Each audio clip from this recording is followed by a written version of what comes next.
Bonjour. Interaction, science et religion. Pourquoi ce titre?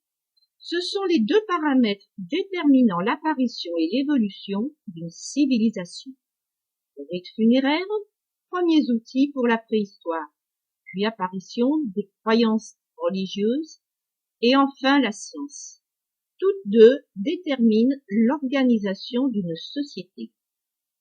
Jusqu'au Moyen Âge, l'une et l'autre cohabitaient sans problème, la religion évoluant avec l'évolution de l'environnement naturel, ayant pour but de rationaliser les angoisses existentielles, la peur de l'anéantissement communautaire, expliquant et proposant des rituels magiques protecteurs. La science ayant pour but, par la technique, d'évoluer vers un environnement artificiel sécurisant. Donc, toutes deux poursuivaient un but conjoint. Au Moyen Âge, science et religion monothéisme du Dieu universel entrèrent en conflit avec les progrès de l'astronomie. De même, l'étude de l'anatomie humaine sur des cadavres se fit également très discrète. En ne plaçant plus la Terre au centre de l'univers, c'est le caractère révélé des livres composant la Bible qui était ébranlé, et donc le fondement de l'autorité de l'Église. On retrouve, en moins dramatique, la condamnation pendant longtemps de la physique quantique par l'islam pour les mêmes raisons qu'Einstein. Dieu ne joue pas au dé. L'indéterminisme, selon lui, n'entrait pas dans une création divine. Ce qui caractérise le monothéisme universel par opposition au monothéisme de cité, car dans chaque cité, il arrivait qu'on adorât qu'un seul Dieu, un ou deux. C'est précisément cette absence d'évolution de la croyance par la connaissance et donc le danger de figer la société, contrairement comme nous le verrons dans l'évolution du monothéisme de cité, à l'époque des cités sumériennes, où la religion, liée à l'environnement, suit les changements de société. Ce travail que je vais vous présenter se déroule en 3 parties, présentées dans 3 vidéos qui se suivent. Dans cette première partie, nous allons démontrer que la pensée religieuse ne résulte pas d'une révélation spontanée de Dieu à un prophète sans lien avec le passé, mais bien d'une évolution de la pensée religieuse évoluant avec les changements de société, avec l'évolution des connaissances de leur environnement, et aussi des changements brutaux liés à de grands cataclysmes, des guerres destructrices, bouleversant le monde d'une époque, faisant surgir un prophète qui guide les siens vers une nouvelle société imposée par de nouvelles nécessités. Quand la pensée religieuse suit le changement d'échelle sociale du monde tribal au monde universel de l'Empire romain. Cette évolution, nous allons l'étudier dans la Bible, qui en fait se compose de plusieurs livres. Nous allons nous limiter dans un premier temps à ce que les chrétiens appellent l'Ancien Testament, qui correspond à la Torah ou loi des Juifs. Chez les Juifs, les prophètes, les écrits. La liste des livres est arrêtée définitivement par les Juifs de Palestine à la fin du 1er siècle avant Jésus-Christ et fait aujourd'hui autorité dans le judaïsme. Au même moment, les Juifs d'Égypte établissent leur propre liste et ils ajoutent quelques livres écrits en langue grecque. Aujourd'hui, les chrétiens protestants adoptent la liste des Juifs de Palestine, les chrétiens catholiques celle des Juifs d'Égypte. Le mot Bible vient du grec la Bibla, qui signifie l'église. La Bible a été rédigée sur 10 siècles. Elle n'est donc pas l'œuvre d'un seul auteur, mais d'une multitude d'écrivains dont la plupart nous sont inconnus. Les premiers ont d'ailleurs utilisé des traditions orales qui existaient bien avant. L'ordre de classement actuel des livres et des textes de la Bible ne correspond donc pas à l'ordre chronologique dans lequel ces livres et ces textes ont été écrits. Par exemple, la première page de la Bible a été écrite au VIe siècle avant Jésus. Les suivants, 4 siècles auparavant. Le conte de Jonas date du IVe siècle avant Jésus-Christ. Il précède le livre du prophète Michée, qui date, lui, du 8e siècle avant Jésus. C'est peu à peu qu'on a regroupé les livres en 3 grandes catégories, la loi, les prophètes ou les écrits.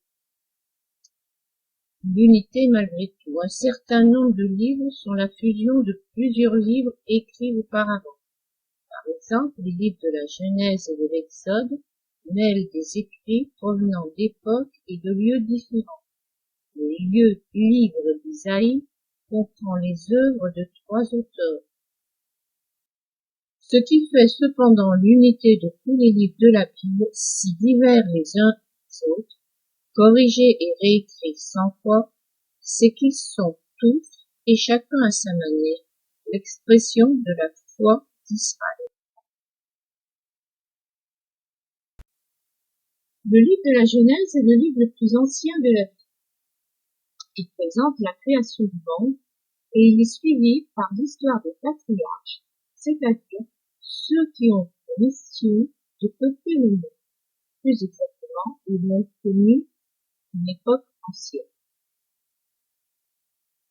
C'est l'histoire vouée au culte d'un Dieu, désigné par un tétragramme qui ne se prononce pas, YHWH, Yahvé, et que l'on remplace par Libérateur, Elohim le Puissant. Ce Dieu est celui qui a détruit une première humanité, dont un seul homme et sa famille a réchappé, Noé. C'est avec lui qu'il scella une première alliance, Noé et ses descendants, à l'origine d'une humanité post-diluvienne, lui un culte dans le monde post-diluvien. Ce Dieu donc existait déjà dans le monde prédiluvien. Le livre de la Genèse a gardé la mémoire de l'apparition de son évocation. Adam et Ève, premier couple créé par Dieu, eurent 3 enfants nommés par leur prénom et de nombreux autres qui suivirent. Caïn, puis Abel. Caïn deviendra fratricide en tuant son frère Abel, et le 3e, Seth. Pour avoir tué son frère, Caïn sera chassé en territoire de la tribu issue d'Adam. Partira en terre de Nod, sera épargné par le déluge. Par la suite, Adam et Ève donc eurent un 3e fils, Seth. Le premier fils de Seth se nommera Enoch, qui signifie mortel. Genèse, chapitre 4, verset 1. Seth eut aussi un fils, et il l'appela Enoch. C'est alors que l'on commença à invoquer le nom du Dieu éternel, et nous étudierons plus tard la signification tétragramme. Lorsqu'on lit le livre de la Genèse, on est frappé par la longévité des patriarches qui se comptent en plusieurs siècles. Ainsi, quand Adam engendre Seth, il a 130 ans et il vivra encore 800 ans, et il engendra encore des fils et des filles. Tous les jours d'Adam vécurent furent de 930 ans, puis il mourut. Genèse chapitre 5 verset 5. On constate cependant dans les récits bibliques qu'un homme qui part pour s'établir dans une autre contrée change de nom. Abraham, partant de Canaan, deviendra Abraham. Sa femme, Sarai, deviendra Sarah. Jacob, patriarche de 12 tribus juives, prend le nom d'Israël. On peut supposer que ce nom désigne non pas un individu, mais à la fois les chefs qui se succèdent sur une même terre vitale, symbole de la symbiose entre l'homme et sa terre. Yahvé, YHWH, est la traduction du tétragramme hébreu qui vient de la racine verbale trilitère, HYH. C'est le verbe être. Yahvé pourrait donc se traduire par celui qui est la source des êtres, nom qui n'est pas sans rappeler l'être, Ea en sumérien, ou Enki en acadien. Celui qui contient tous les esprits et enfante les esprits des communautés humaines, des corps métiers, ce qui n'a rien de surprenant, puisque le culte monothéisme des nomades, selon la Genèse, apparaît avec Abraham, dont le père Tétrach doit fuir sa cité, la cité sumérienne d'Ur. Abraham prendra le nom d'Abraham et achètera à Canaan un terrain pour y bâtir son tombeau. Or, à Canaan, on trouve les cultes de dieux sumériens, Enlil, dieu du vent, des orages, Enki ou Ea, cité plus haut.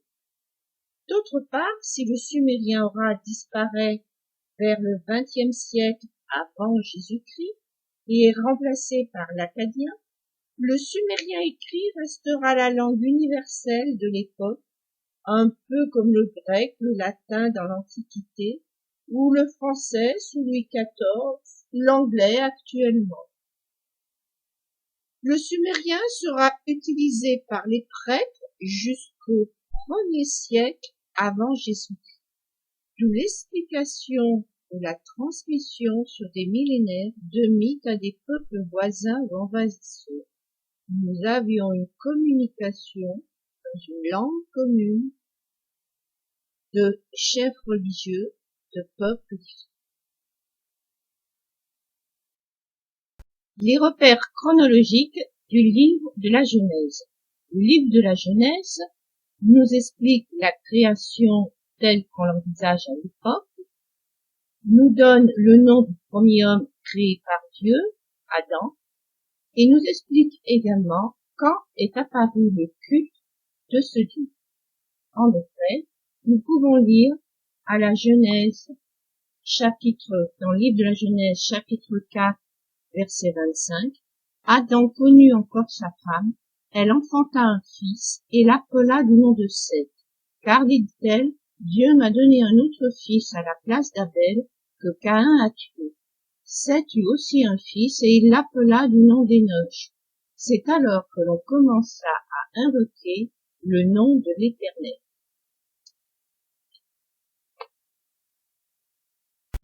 Le culte monothéiste de ce Dieu serait apparu avec Abraham, un habitant d'Ur, cité sumérienne. Dans la Genèse, chapitre 15, verset 16, Dieu lui dit « L'iniquité des Amoréens n'est pas encore à son comble. Les Amoréens sont les derniers envahisseurs d'Ur. Il semblerait donc que suite aux invasions des Amoréens vers moins 2004, ces derniers ayant chassé les Élamites conquérants d'Ur, le père d'Abraham, Tétrach, habitant d'Ur, se soit installé à Charan, puis de Charan, Abraham serait parti à la demande de son Dieu pour Canaan. Nous verrons plus en détail qui est ce Dieu, à qui Moïse demande de se nommer et qui répond par le verbe être « je suis ». En utilisant la généalogie biblique qui nous donne l'âge de paternité de la lignée des patriarches, Adam enfanta un fils à 130 ans, qui lui-même enfanta un fils à 105 ans, etc., on trouve le temps écoulé entre la naissance d'Adam et le départ pour Canaan d'Abraham. On peut donc supposer que le départ d'Ur pour Charan de son père Tétrach a eu lieu vers moins 2004, date d'invasion amorite.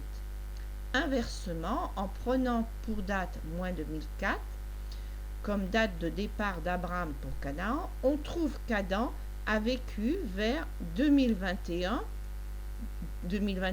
étant le temps écoulé entre la naissance d'Adam et le départ d'Abraham, plus 2004, moins 4025, qui correspond au point de vue archéologique à la fin de la période Obed à Sumer, qui sera suivie par l'apparition des constructions des grandes cités sumériennes, dont Ur, l'histoire d'Adam jusqu'à Abraham est celle d'une lignée sumérienne. Le déluge. Le déluge survient quand Sem a 98 ans, ce qui fixe la date du déluge vers moins de 1467 ans, soit la fin de la période des dynasties archaïques qui, elle, prend fin vers moins 2340. En gros, une centaine d'années les séparent. Cette période prend fin par la conquête de Sargon et le début de l'Empire akkadien. Le déluge pourrait donc être une inondation contemporaine de guerre, monde plein de violence selon la Genèse. Une inondation dure liée à une remontée du Golfe. Dans ce cas, pourquoi Noé trouve-t-il refuge sur le mont Ahara? Quel déluge peut s'y rattacher? Pour la réponse, il nous faut explorer le monde biblique. Dans le livre de la Genèse, un fleuve sort d'Éden, Éden étant le paradis terrestre où vivait Adam. Ce fleuve se divisait en 4 bras pour arroser le jardin, dit le livre de la Genèse. Or, pour les Égyptiens, l'Euphrate coule à l'envers, en référence au Nil. L'auteur serait donc influencé par la culture égyptienne, ce qui n'a rien de surprenant, puisque Seth, un patriarche biblique, est le nom d'un dieu égyptien dont les caractéristiques rappellent les nomades hébreux, dieu du désert, des nomades, du désordre. Il aide cependant la barque solaire dans sa traversée du monde souterrain. On ne peut que se demander s'il n'y a pas là une analogie avec l'histoire de Joseph, fils de Jacob, ou Israël, ancêtre des 12 tribus juives, qui fit venir les Hébreux en Égypte et fut le conseiller du pharaon égyptien. Or, l'Égypte connut aussi un monothéisme lié à Aton, le soleil, dont Akhénaton, le pharaon, était le fils, tout comme le héros sumérien Gilgamesh, fondateur d'Uruk, ou le héros grec comme Hercule.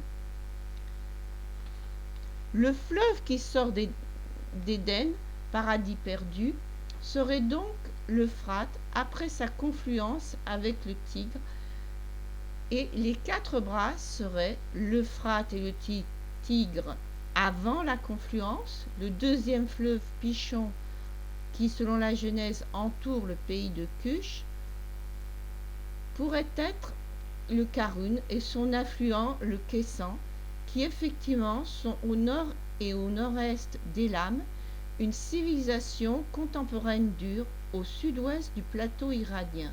Il se pourrait donc que le pays de Cush soit en fait Élam. Voyons que le paradis biblique, Éden, est également dans la région sumérienne, proche de l'embouchure de l'Euphrate. Qu'Abraham est originaire d'Ur, une grande cité sumérienne, et qu'il y eut une grande inondation à Ur à la fin de la période Obdienne, soit à une époque qui pourrait correspondre à celle d'Adam d'après la généalogie biblique, ainsi que ses proches descendants. Le déluge serait donc une grande inondation provoquée peut-être par une remontée des eaux du golfe Persique, d'autant que ces eaux, à l'époque, remontaient plus en amont. Cependant, Noé se réfugie sur le mont Ararat, qui se trouve en région caucasienne, donc rien à voir avec une inondation liée au golfe Persique. Cet indice pourrait se rapporter cependant à un cataclysme remontant vers moins 6000, moins 7000. La rupture de la barrière du Bosphore, qui se trouve dans une zone sismique. Cette barrière séparait la Méditerranée du Valais en dessous du niveau de la mer et d'un lac d'eau douce.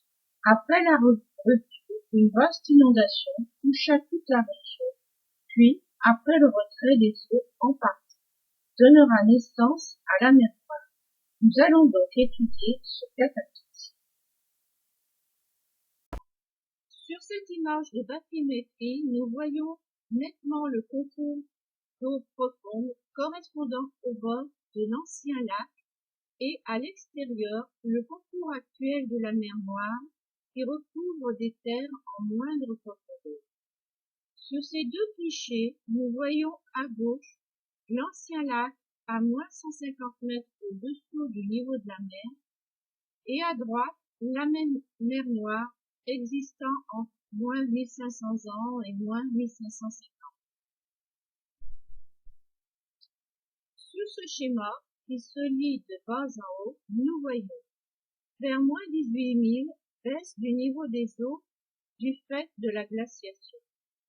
Vers moins 14 000, les eaux méditerranéennes envahissent le détroit des Dardanelles et un apport d'eau douce lié à la fonte des glaces fait monter le niveau du lac.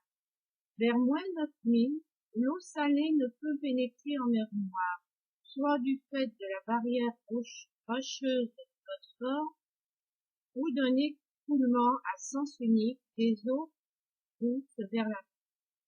À partir de moins 1700, un contact se fait, progressif ou violent, par rupture de la barrière du Bosphore.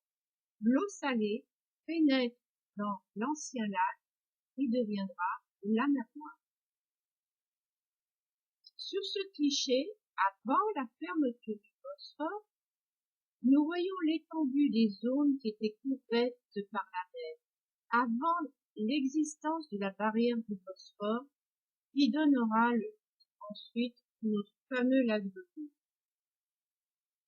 On peut imaginer qu'une très vague inondation après la rupture de la barrière du Bosphore dans les zones jadis immergées avant l'existence de cette barrière, très peu de terre est épargnée et on peut imaginer que Noé se réfugie dans le Caucase sur le mont Ara. On peut donc imaginer que le récit sumérien du déluge, qui lui ne parle pas du mont Ara, a été enrichi dans le récit biblique par les récits se rapportant à un autre récit plus ancien, celui de la mer Noire, apporté par des peuplades migrants du Caucase vers la Mésopotamie. Pour cela, il nous faut donc étudier le peuplement de la région sumérienne. Or, nous voyons que Sumer a influencé toute la région du Proche et Moyen-Orient, où des influences égyptiennes et de peuples en provenance du Caucase ont pu véhiculer des mythes en rapport avec la formation de la mer Noire. Nous avons une région aux influences multiples. Maintenant, si nous étudions le récit babylonien de Ninive, qui remonte à une époque plus récente que le déluge décrit dans la tablette sumérienne de Nippur, Ninive étant datée d'environ moins 1800, la tablette de Nippur autour de moins 4000, ce récit babylonien est donc le seul à évoquer une terre embrasée par les Anunnaki. Les Anunnaki étant des divinités vivant sur les eaux.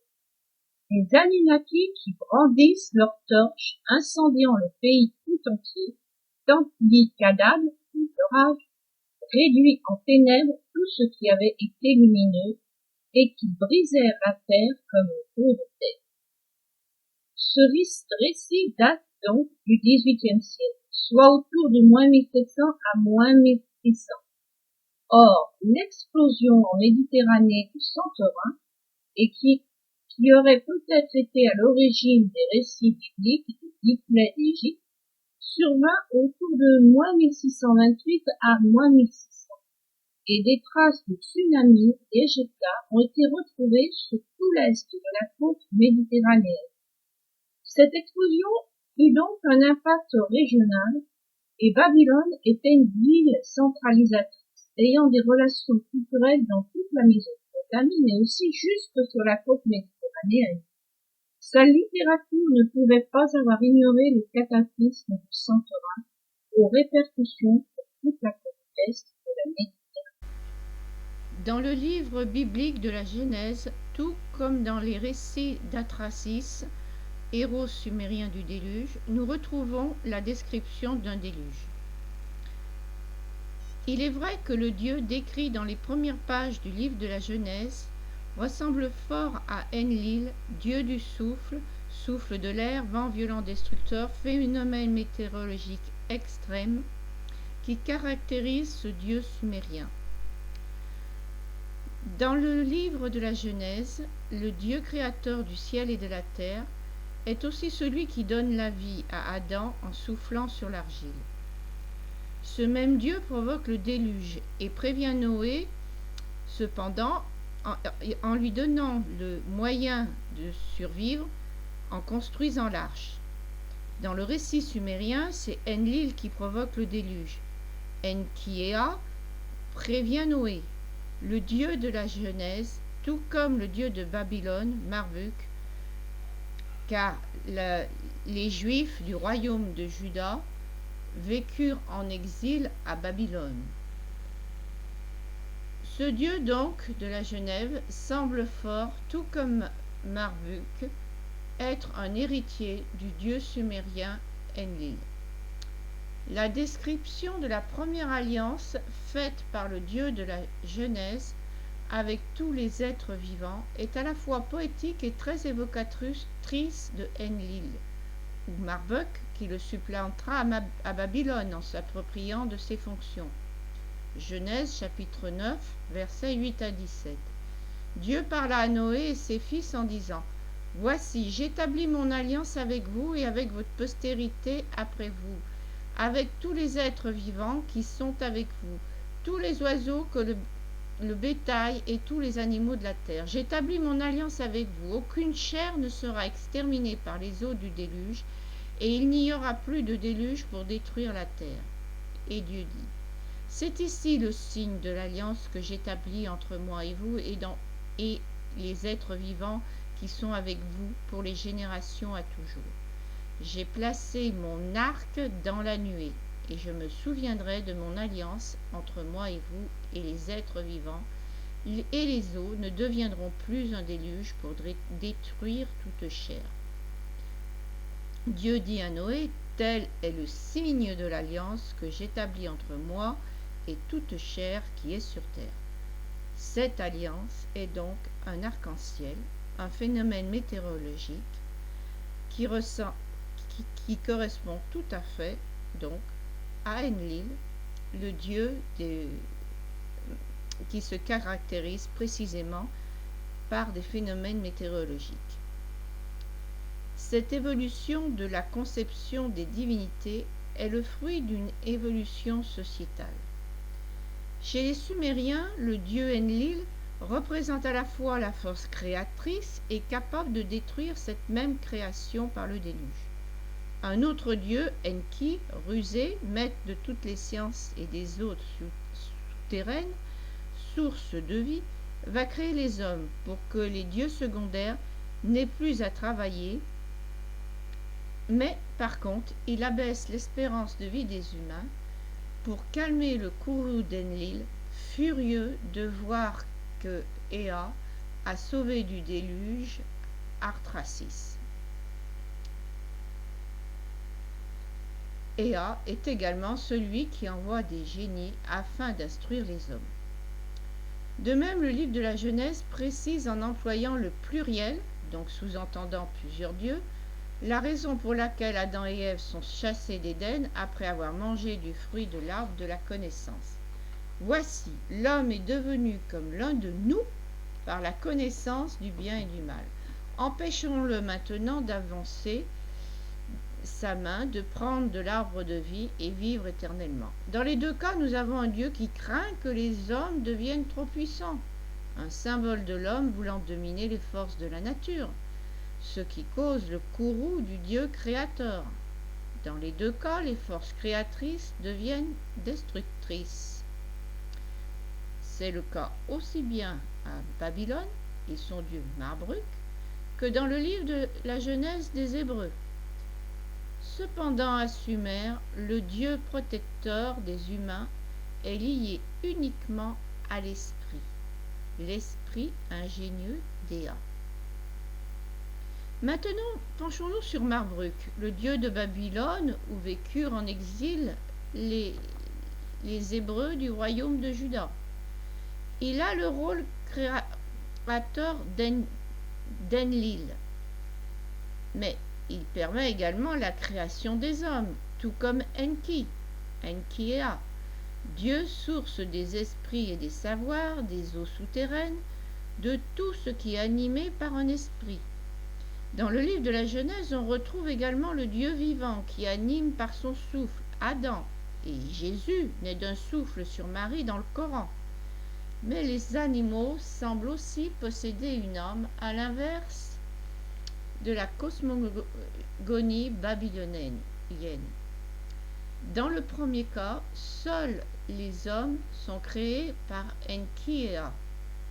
Dans le second cas, à Babylone, Marduk crée les hommes à part. En effet, c'est la raison pour laquelle, dans la Genèse, on lit « Vous ne mangerez point de chair avec son âme, avec son sang. Le sang est le véhicule de l'âme. » Donc, puisque même les animaux, on ne doit pas les manger avec leur sang, la Bible donne, dans le livre de la Genèse, une âme aux animaux. Dans ces récits, on retrouve donc une évolution entre deux dieux distincts, Enlil et Enkiah, des textes sumériens, vers un seul dieu, Marduk, qui s'attribue le privilège d'Enlil et seconde Ea dans la création des hommes. Dans le livre de la Genèse, les dieux Enlil et Ea fusionnent totalement, mais l'esprit n'apparaît pas dans la création par les forces de la nature divinisée, mais sous la forme d'un dieu. C'est l'esprit lui-même qui devient le père de la création. Les rôles sont inversés dans la Genèse. Cet esprit est source de tous les vivants, tout comme Ea, hommes et bêtes, et l'homme est à son image. Chapitre 9 de la Genèse, verset 6. C'est-à-dire, l'homme est créateur ingénieux, tout comme l'était Enki et Ea.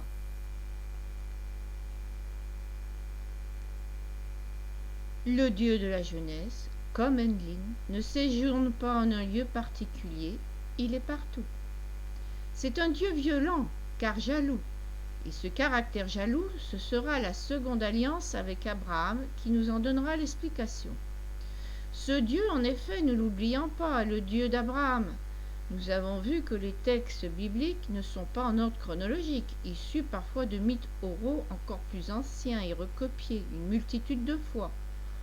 On peut donc supposer que jusqu'à Abraham, comme à Sumer, les textes font référence à deux dieux, Enlil et Enki-Ea, qui, avec Abraham, vont ne faire plus qu'un. Enlil, le roi des cieux, s'attribue les pouvoirs d'Enki-Ea, le dieu esprit. Tout comme Marduk, le dieu de Babylone, fils d'Ea, le dieu sage, hérite des caractéristiques d'Ea Enki, mais prend également les attributs d'Enlil, qui lui devient un dieu secondaire. Le premier sacrifice fait par Abraham, en signe d'alliance avec son Dieu, est décrit dans la Genèse comme un sacrifice païen classique. Nous allons lire la Genèse, chapitre 15, du verset 7 à 17. Seigneur Dieu, à quoi connaîtrai-je que je le posséderai? Et Dieu lui dit, prends une génisse de 3 ans, une chèvre de 3 ans, un bélier de 3 ans, une tourterelle et une jeune colombe. Abraham prit tous ces animaux, les coupa par le milieu et mit chaque morceau l'un vis-à-vis de l'autre. Mais il ne partagea point les oiseaux. Les oiseaux de proie s'abattirent sur les cadavres, et Abraham les chassa. Au coucher du soleil, un profond sommeil tomba sur Abraham. Et voici une frayeur et une grande obscurité vinrent l'assaillir. Et l'Éternel dit à Abraham, sache que tes descendants seront étrangers dans un pays qui ne sera point à eux. Ils y seront asservis et on les opprimera pendant 400 ans. Mais je jugerai la nation à laquelle ils seront asservis, et ils sortiront ensuite avec de grandes richesses. Toi, tu iras en paix vers tes pères, et tu seras enterré après une heureuse vieillesse. À la 4e génération, ils reviendront ici, car l'iniquité des Amoréens n'est pas encore à son comble. Quand le soleil fut couché, il y eut une obscurité profonde.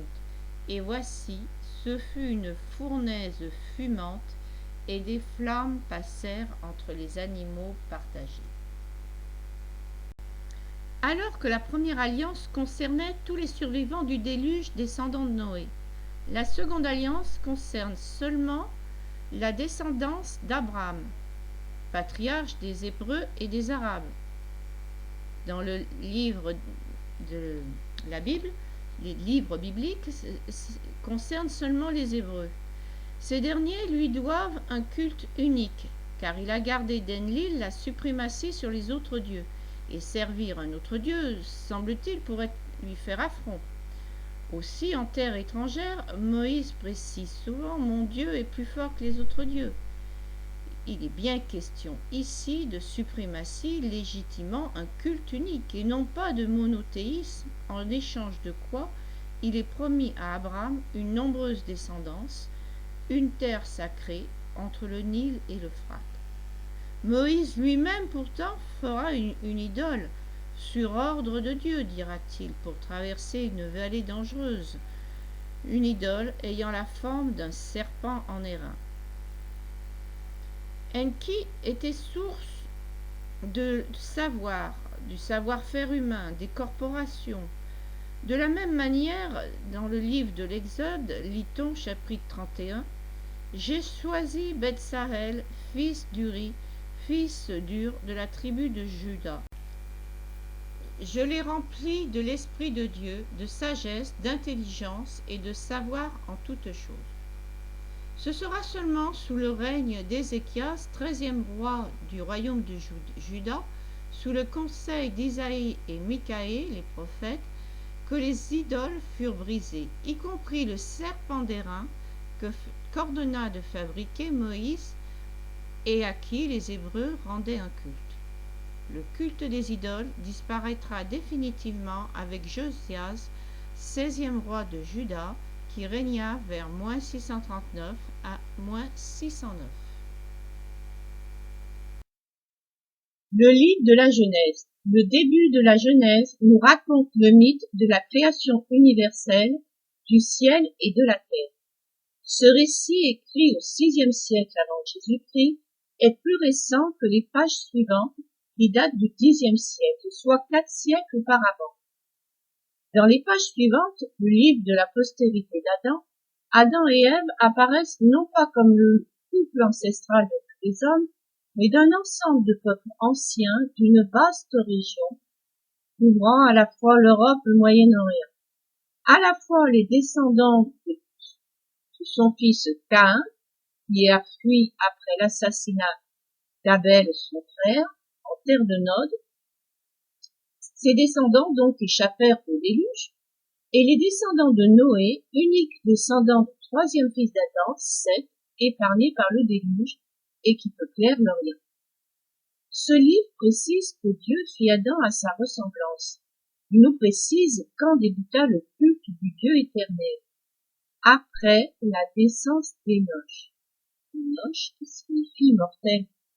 Énoch était le premier fils de Seth, lui-même troisième fils d'Adam. Alors on commença à invoquer le culte du Dieu éternel.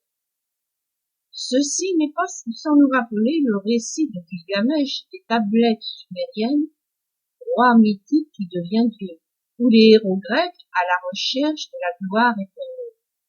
Phénomène de déification des ancêtres commun à de nombreux peuples. L'éternité du héros dans le souvenir des autres, ou par son esprit qui tard prendra le sens âme, s'incarne par une force de la nature, d'où l'origine des dieux secondaires qui protègent un peuple, rôle plus tard assumé par les saints à l'ère chrétienne. Les tablettes de Gilgamesh eurent une influence considérable dans la haute antiquité. On les retrouve plus d'un millénaire plus tard à Babylone, jusque dans des cités de l'actuelle Syrie comme Marie, et elles étaient connues également même en Égypte. Or, Seth, qui en hébreu signifie mettre à la place, Genèse chapitre 4, verset 25, car, dit-elle, Dieu m'a donné un autre fils à la place d'Abel que Caïn a tué. Or, Seth est connu également pour être un dieu égyptien, dieu du désordre, du désert, des nomades, mais qui aide la barque solaire de Pharaon dans son trajet souterrain la nuit.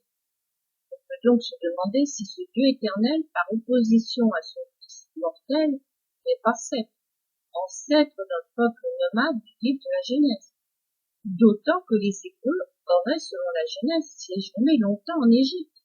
Joseph, fils de Jacob, qui prendra le nom d'Israël, fut l'intendant principal, soit le conseiller direct de Pharaon. Seth est un dieu versatile chez les Égyptiens. D'un côté, dieu du désert, des nomades, des ordres, liés à la mort, au monde souterrain. Et d'un autre côté, c'est lui qui aide la barque solaire à traverser ce terrible monde souterrain. Or, l'Égypte connut aussi un monothéisme d'État avec le pharaon Akhénaton, et qui se disait fils du dieu Aton, du soleil, seul vénéré sous son règne. Le livre de la Genèse nous raconte comment Joseph, l'un des 12 fils de Jacob d'Israël, ancêtre des Israélites, devint l'intendant, le conseiller principal de Pharaon. En assimilant Seth, le patriarche de la lignée de Noé, au dieu assistant du soleil, qui, dans le récit sumérien, assèche les eaux du déluge, nous voyons là un exemple de l'interaction des cultures dans l'évolution d'un culte religieux. Maintenant, il semble que nous pouvons assembler les pièces du puzzle. Le Dieu de la Bible est en fait un Dieu composé. À l'origine, un texte très ancien semble faire référence à un Dieu ancestral, un Dieu tribal, Seth, troisième fils d'Adam, qui inspira peut-être aux Égyptiens leur Dieu ou l'inverse. Dans le récit du déluge, on retrouve beaucoup de similitudes entre Sumer et le livre de la Genèse. Et le Dieu de la Genèse, tout comme Marduk, Dieu de Babylone, semble tenir à la fois de Enlil et de Enkiéa, deux grands dieux de Sumer. Le Dieu éternel d'Enoch prend le nom de Yahvé, YHWH, tétragramme qu'on ne prononce pas, faisant de plusieurs dieux un seul pour certains. Cela signifie celui qui conduit les armées célestes, soit l'équivalent du dieu Enlil sumérien. Pour d'autres, c'est un dérivé du verbe être, celui qui est, l'être, primordial en soi. Ce qui peut rappeler aussi bien un dieu ancestral, Seth, ou Enkiéa sumérien. C'est le dieu aux multiples visages, création et destruction du monde, père de son peuple. Si l'on ne prononce pas son nom, peut-être par respect, mais un respect craintif. La Bible fait référence à divers séjours par plusieurs patriarches. Abraham, Isaac se rendirent auprès de Pharaon. Joseph fut intendant en Égypte. Moïse fut élevé dans la famille de Pharaon. On peut donc supposer que, comme les Égyptiens, les Hébreux croient à la force de l'invocation du nom de Dieu. Cette invocation fait apparaître le Dieu dont on prononce le nom. Et un Dieu aussi terrible, aussi destructeur, colérique et jaloux que le Dieu des Hébreux, ce qui évoque aussi le caractère de cet Égyptien, et qui, chez les Hébreux, est maître du ciel, des eaux et de la terre, de la force universelle, on ne peut prendre le risque de le convaincre. Ce Dieu se manifeste par les tremblements de terre et par le feu qui détruisit Sodome et Gomorrhe. L'archéologie aujourd'hui penche pour l'inflammation de bitume contenu en sous-sol et ayant jailli pendant un séisme provoqué peut-être par une météore. Se reporter à Wikipédia selon. Le récit des plaies d'Égypte évoque les conséquences de l'éruption du Santorin, mais c'est aussi un esprit qui refuse les sacrifices humains, puisque Adam et donc ses descendants sont à son niveau. Lorsqu'Abraham sacrifie son fils Isaac à la demande de son Dieu et prépare un boucher, cela rappelle les sacrifices de la famille royale de la cité sumérienne pour sauver la cité. Et sans doute s'agissait-il d'un sacrifice à ennemi.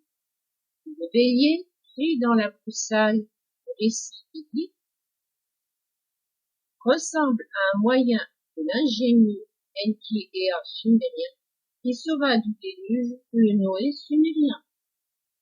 Quand en Égypte apparut le culte unique du dieu solaire Aton, quand à Babylone apparaît le dieu de Babylone Marduk, supérieur à tous les dieux, quoi de logique à ce que Jérusalem apparaisse également un dieu unique supérieur à tous les dieux, un mélange d'Éa, sauf Noé et Isaac, et un dieu responsable de cataclysmes sismiques, mêlant tremblement de terre et mêlant donc Enlil, dieu des nuées. Exode, chapitre 13, versets 21 et 22. L'Éternel allait devant eux, le jour dans une colonne de nuit pour les guider dans leur chemin, et la nuit dans une colonne de feu pour les éclairer, afin qu'ils marchassent sur les. Le Dieu du monothéisme judaïque est donc le fruit d'une longue évolution de fusion de trois dieux, sous l'influence notamment du 16e roi de Juda, Josias, qui détruisit toutes les idoles de la vallée de la Géhenne, la remplissant d'immondices et brûlant en permanence. Ce Dieu de cité deviendra universel avec le christianisme, qui unit les hommes par le lien spirituel. Le Dieu du temple détruit de Jérusalem, devint le Dieu du ciel comme Enlil, Dieu Père de l'humanité comme Enki-Ea, et Seth devint Satan. Le feu de la vallée de la Géhenne, évoqué par Jésus, devint le feu des enfers, un lieu de torture pour les âmes mauvaises, héritage grec, dont le Tatar était un lieu de torture des esprits. Dans cette histoire des dieux sumériens, puis du Dieu biblique, nous voyons aussi évoluer la notion d'individu avec son particularisme, sa sublimation héroïque, avec le roi guerrier Gilgamesh qui devient Dieu, tout comme le héros grec est fils d'un Dieu, c'est-à-dire qu'il a un esprit qui lui est propre.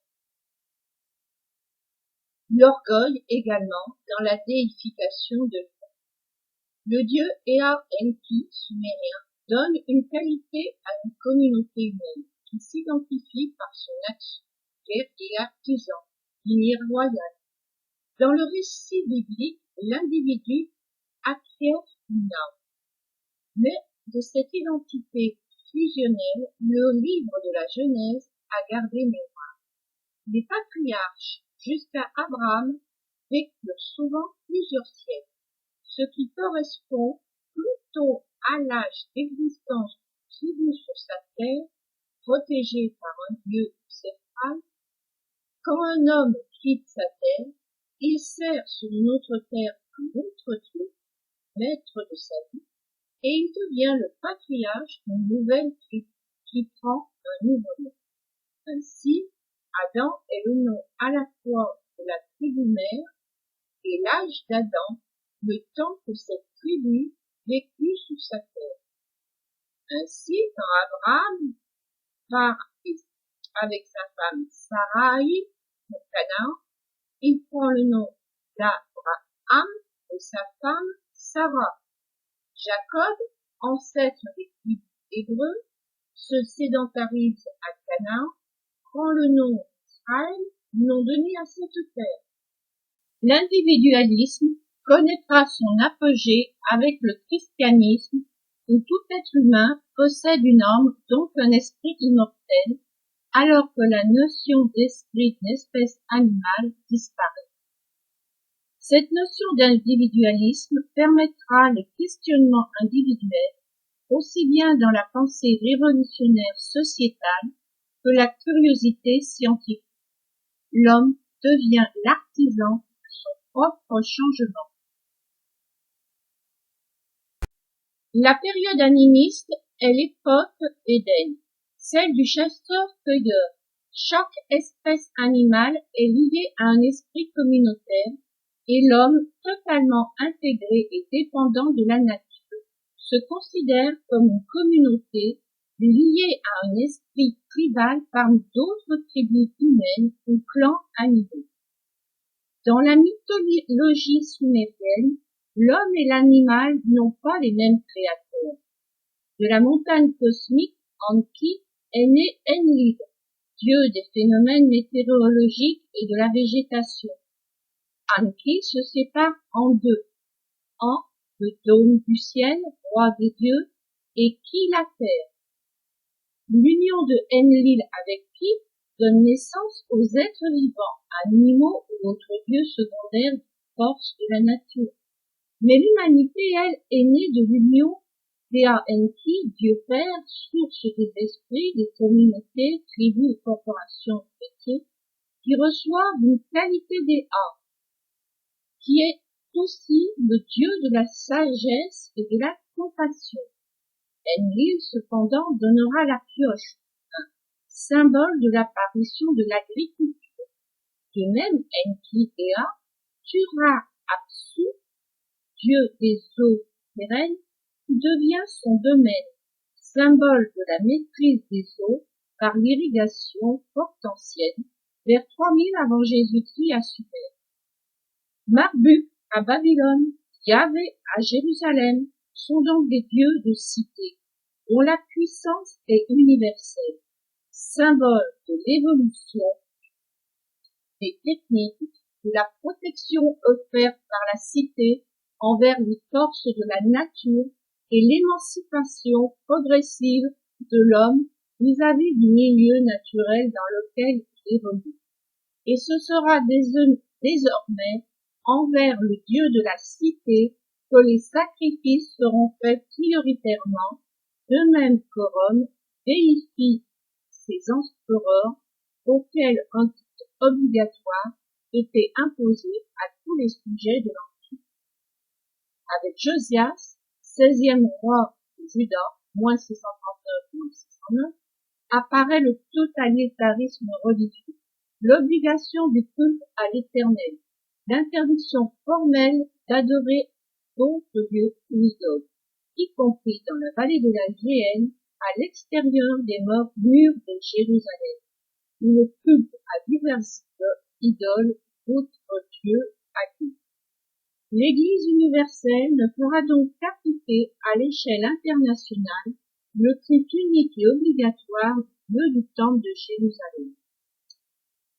Les hommes affichaient ainsi une conscience d'espèce unique, animée par un esprit unique, créateur universel, dont chaque être humain reçoit en filiation une âme, et dont l'animal se trouve tribut.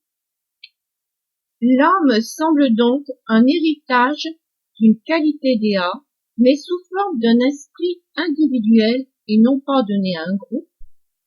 La notion d'individualisme prend le pas sur l'identité collective.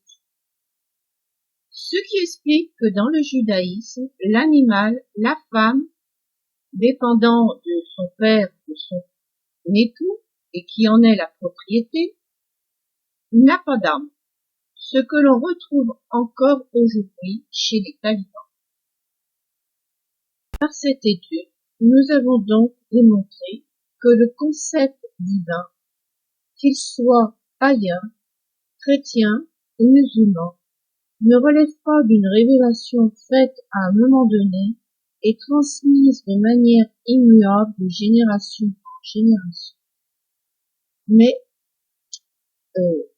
est le résultat d'une longue évolution de la pensée à travers les âges et au fur et à mesure des événements sociaux.